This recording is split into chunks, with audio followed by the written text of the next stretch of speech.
I didn't scream. I didn't cry. I didn't even walk out. I just stood there, pressed against the wall, watching my sister blow out the candles on my birthday cake, while everyone applauded like this was exactly how the night was meant to go. It was my 23rd birthday. Mine. Yet guests walked past me without hesitation, carrying gifts with her name written neatly on the tags. Someone asked if I was part of the staff. Another told me to step aside so they could get a better photo of the real birthday girl. My parents didn't notice. Or worse, they did, and chose not to care. Months later, they would tell me they never meant for it to happen like that. They would say they were sorry. They would ask why I suddenly pulled away and stopped coming home. But nothing about that night was sudden. That birthday didn't break me. It finally proved what I had spent my whole life trying not to believe. When it mattered most, I was never the one they chose. The venue was beautiful in a way that felt almost cruel. Everything shimmered crystal chandeliers overhead. White tablecloths stretched perfectly smooth. Soft gold lights warming the room like a promise. This was the kind of place people chose when they wanted to prove something. Success. Unity. Celebration. My parents had told me this was my real birthday celebration. Something special this year, my mom said weeks ago. You deserve it, my dad added, almost like he was reassuring himself. So I arrived early. Of course I did. I wore the navy blue dress my mom had helped me pick out, the one she said would make me look elegant and grown. I remember standing in front of the mirror before leaving, smoothing the fabric down with nervous hands, telling myself that 23 mattered, that this was the age when things finally shifted, when I would stop feeling like an afterthought. I took my place near the entrance, just like my parents asked, ready to greet guests as they arrived. At first, it felt normal. Relatives hugged me, friends smiled. But something was off. The conversations didn't linger. People smiled at me, then looked past me. Is Emily here yet? Where's your sister? I heard Emily organized something amazing. The first time, I laughed awkwardly. She'll be here soon, I said, correcting nothing. The second time, I tried again. It's actually my birthday tonight. They blinked, smiled politely, apologized, then moved on. By the fourth or fifth time, I stopped correcting anyone at all. I told myself it was harmless, a misunderstanding. Emily was older, louder, easier to remember. This didn't mean anything. I'd learned to explain things away like that a long time ago. As more guests arrived, the room slowly filled with laughter and movement. Drinks were poured. Music grew louder. I stood there, still near the door, watching people bypass me entirely to place their gifts on a large table near the center of the room. I noticed then that many of the gift tags weren't addressed to me. They had Emily's name written carefully in looping handwriting. My chest tightened, but I swallowed the feeling down. I didn't want to be dramatic. I didn't want to ruin the night by making assumptions. That was always the warning, spoken or unspoken. Don't make things uncomfortable. Then Emily arrived. The shift was immediate and undeniable. Conversations paused. Heads turned. Someone actually clapped. My parents' faces changed in an instant: relief, excitement, pride all rushing in at once. My mom hurried toward her, adjusting her hair, straightening her dress like she always did. My dad wrapped an arm around her shoulders, smiling so openly it hurt to see. Now it can start, someone said nearby. I wasn't sure if they realized what they'd said. I wasn't sure they cared. I stayed where I was, a few steps behind everyone else, clutching my purse like it anchored me to the floor. No one introduced me. No one waved me over. I watched from a distance as my sister moved through the room with ease, greeting guests, laughing, accepting compliments, as if this attention belonged to her by default. At one point, I tried to catch my mom's eye. Just once. She looked straight through me, already scanning the room for someone more important. That was when the realization began to sink in slow and heavy. This night wasn't slipping away suddenly. It was being taken inch by inch, moment by moment, while I stood there convincing myself it wasn't happening. I told myself to wait, to be patient, to not jump to conclusions. But deep down, I already knew. This wasn't just another birthday. It was proof of something I had spent my whole life trying not to name. And the worst part wasn't that they didn't notice me. It was that this time, they didn't even pretend to look. I realized something was seriously wrong the moment the seating chart went up. It stood on a tall easel near the entrance, clipped neatly in place, printed in elegant black lettering like it was meant to impress. Guests gathered around it casually, pointing, laughing, locating their tables before drifting deeper into the room. I told myself not to look too closely. I told myself it didn't matter. But my feet carried me there anyway. I scanned the top of the list first. Table 1. Mom. Dad. Emily. Jake, Emily's boyfriend. A few family friends whose faces appeared in every holiday photo, every framed memory on the living room wall. I stared at the names, waiting for mine to appear just beneath theirs. It didn't. I checked again, slower this time. Then I followed the list downward, my finger tracing each table as my chest tightened with every step. Table 2. Table 3. Table 4. Still nothing. By the time I found my name, my hands were shaking. Sophia, table 8. The last table, tucked into the back corner of the room, half hidden behind a decorative pillar and dangerously close to the service door. For a moment, I just stood there, staring at the ink as if it might rearrange itself if I waited long enough. I told myself there had to be a mistake, a printing error, a last-minute change no one had told me about. I turned to my mom, who was standing nearby, laughing with one of Emily's friends. "Hey," I said quietly, holding the edge of the easel like it was the only thing keeping me upright. "I think my seat might be wrong." She barely glanced at the chart. "Oh, that's intentional," she said easily. "Emily needed to be up front tonight, you understand." It was a braving, I didn't, but I nodded anyway. Dinner was served soon after, and I took my place at table 8. From there, I had a perfect view of everything, and somehow that made it worse. I watched my parents lean in toward Emily, nodding at every word she said as if it mattered deeply. I watched guests stop by her table, laughing, complimenting her dress, thanking her for such a beautiful celebration. No one came to mine. A server approached and placed a champagne flute in front of me. "Are you with the birthday girl?" she asked kindly. The words hit me like a slap I couldn't react to. I opened my mouth, closed it, then nodded, because correcting her felt like standing up in the middle of the room and shouting something no one wanted to hear. When the lights dimmed and the cake appeared, my heart started pounding despite myself. 3 tiers. White frosting, gold detailing, elegant, expensive. I leaned forward in my chair, a small, fragile hope rising in my chest. Maybe this was the moment. Maybe this was where they fixed it. The cake was set down in front of table 1. Cameras lifted into the air. Applause filled the room. And then I saw it. "Happy 23rd birthday, Emily." The room erupted. Someone handed my sister the knife. Someone wrapped an arm around her shoulders. My parents stood on either side of her, smiling for photos like this was a scene they'd practiced 100 times. I didn't stand up. I didn't clap. I couldn't move. As Emily leaned forward to blow out the candles, the realization finally settled in, heavy and undeniable. This wasn't a misunderstanding. This wasn't an accident. They hadn't forgotten my birthday. They had replaced it. I don't remember pushing my chair back, but at some point I wasn't sitting anymore. The noise in the room felt too loud, too close, like it was pressing in on me from every direction.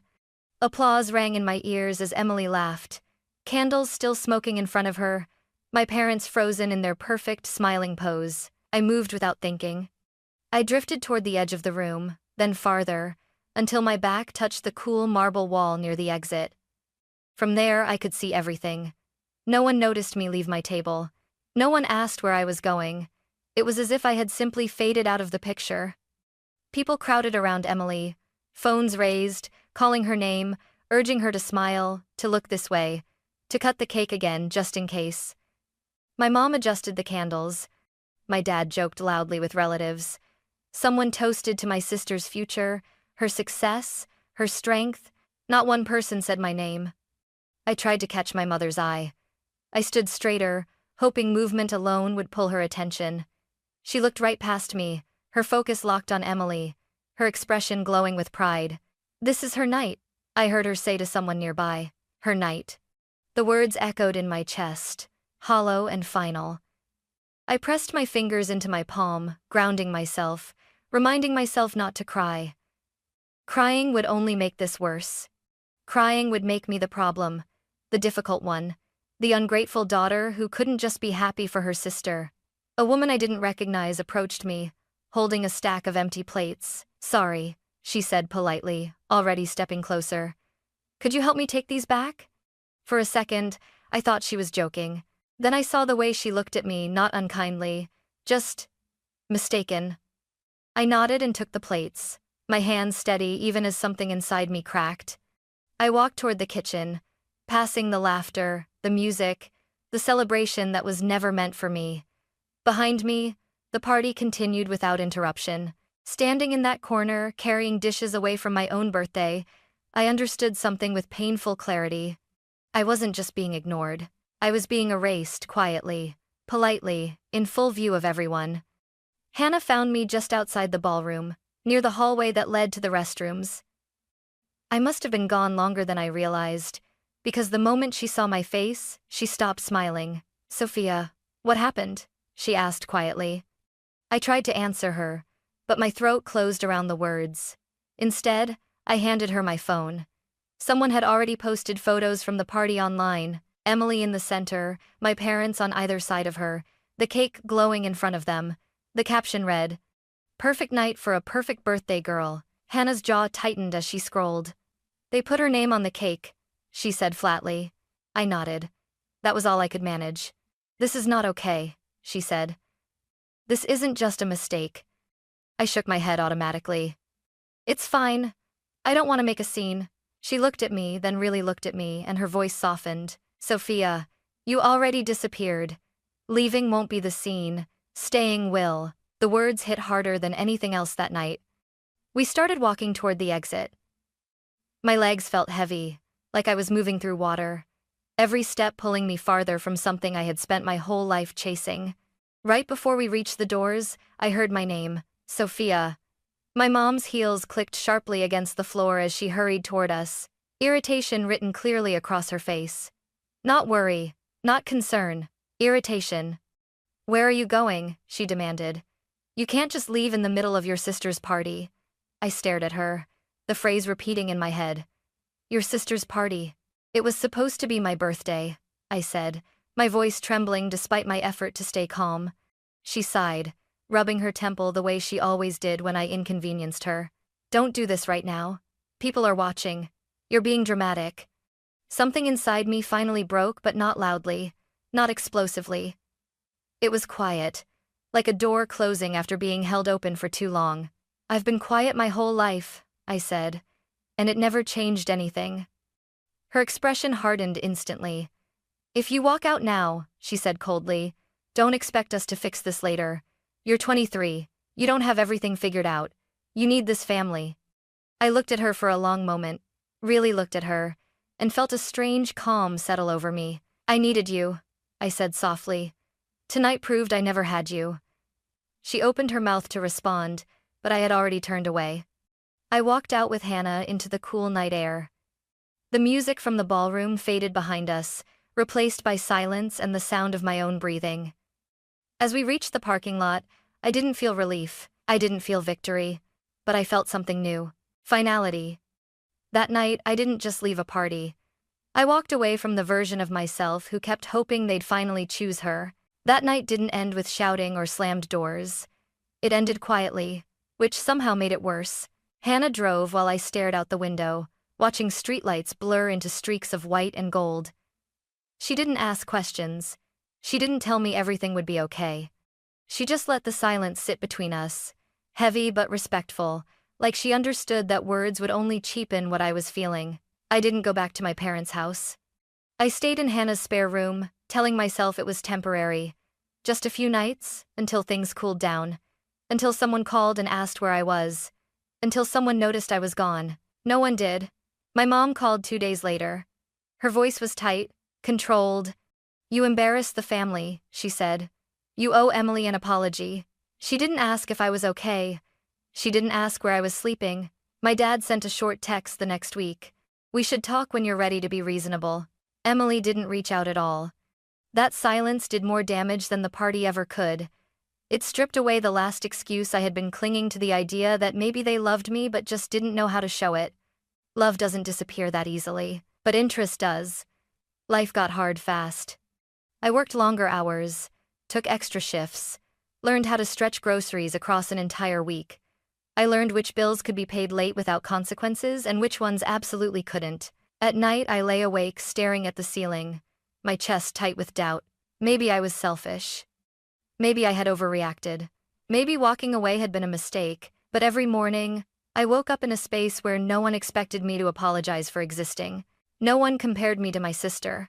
No one told me to be patient, to be grateful, to wait my turn. And slowly, almost imperceptibly, I started to breathe differently. I stopped checking my phone every 5 minutes. I stopped rehearsing conversations in my head. I stopped shrinking myself to fit into spaces where I had never been welcomed. I wasn't thriving yet. I was exhausted, lonely, scared. But for the first time in my life, my pain wasn't being minimized or redirected or blamed on me. I was surviving on my own terms.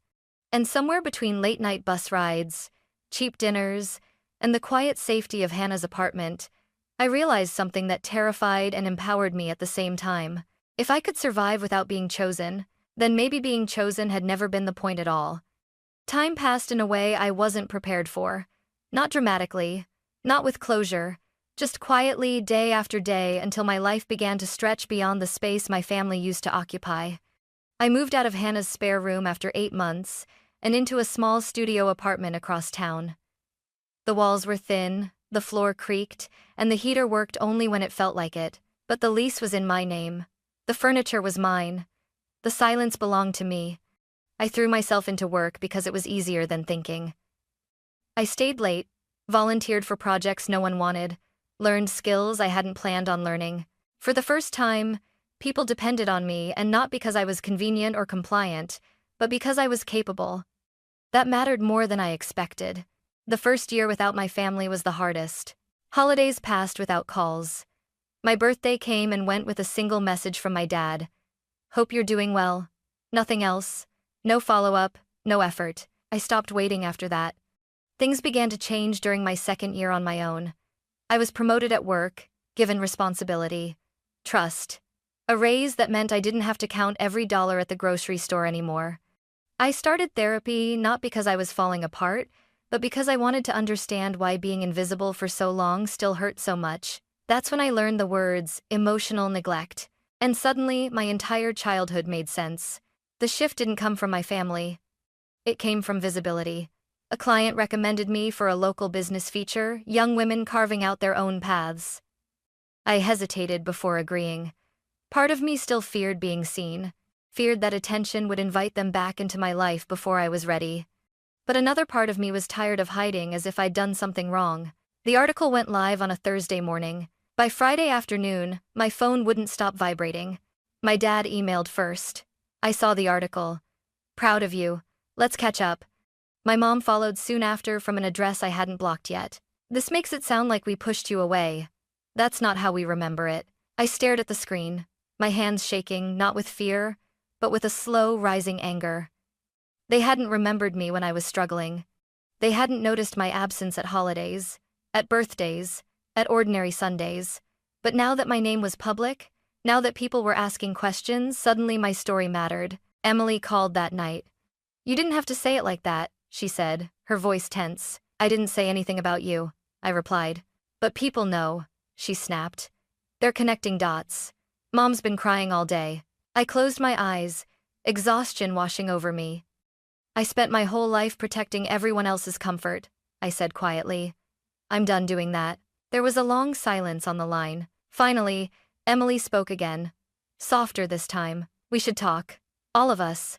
That was the moment I understood the truth. They didn't reach out because they missed me.